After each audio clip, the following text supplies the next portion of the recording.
So I think at this point, everyone is kind of square with CJ Stroud being the number 1 overall pick of the Carolina Panthers. You okay with that, Anthony? Is that the right move? I just don't want to see Bryce Young there.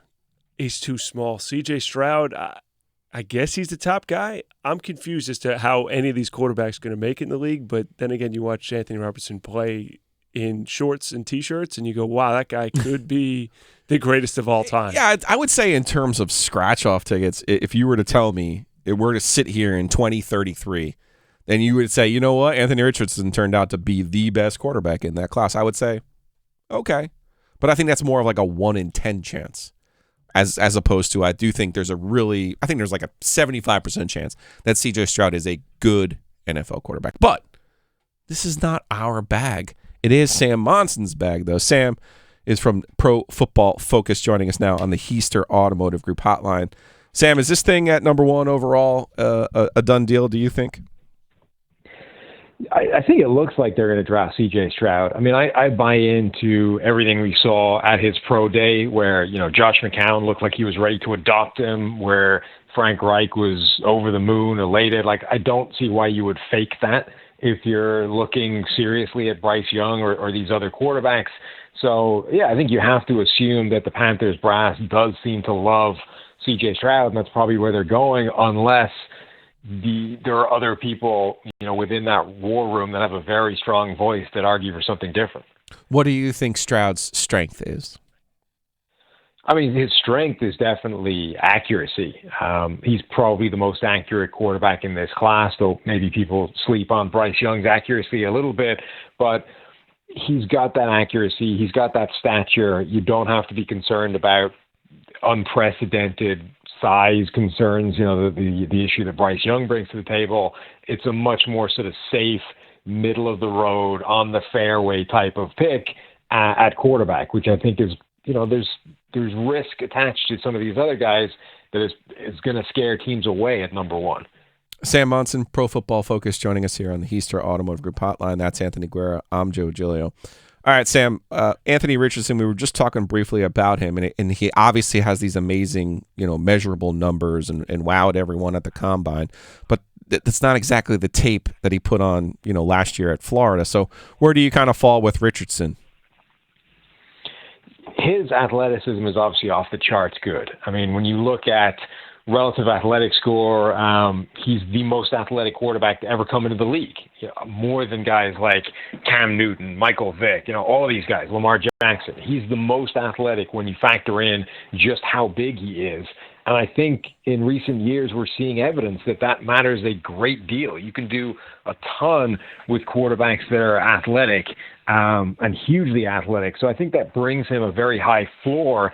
And we're kind of talking about this guy a lot in the wrong sort of ways. That he's this incredible high ceiling. He has that, but I think his floor is incredibly high because of the kind of rushing attack you can build and give him time to work as a passer.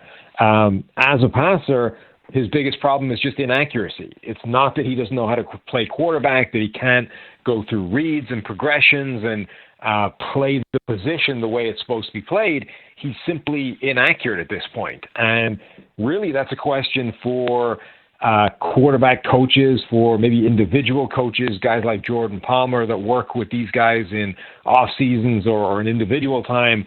Is this a mechanical problem we think we can fix? Even if it takes a year, maybe even 2 years, we can give you that kind of time with the offense we build, but is this something we can fix?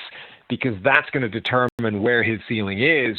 Or is he going to be a really inaccurate quarterback for the entirety of his career? Because that, I think, is a different proposition and potentially caps how good he can be.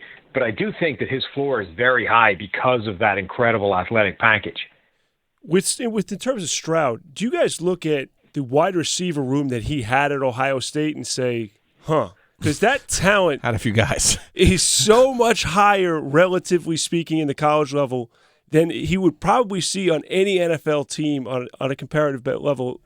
I mean, Harris is probably a top 3 pick in this draft right now, and we don't get to see him yet. Does that count against it in terms of stats, winning, all that kind of stuff? Are you worried that with lesser wide receivers he couldn't do more?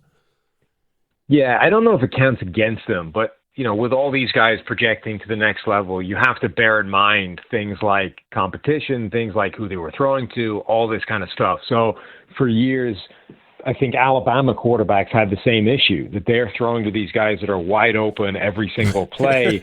And it's a different picture in the NFL. Like, you hear stories about one of the adjustments quarterbacks have to make is open at the NFL level is not the same as it is in college. And that's any college, then let alone Alabama or an Ohio State, where these guys really are wide open with nobody near them for most of the time. In the NFL, you're talking about this guy's covered, but he has inside position on the DB. So that's open. Throw it.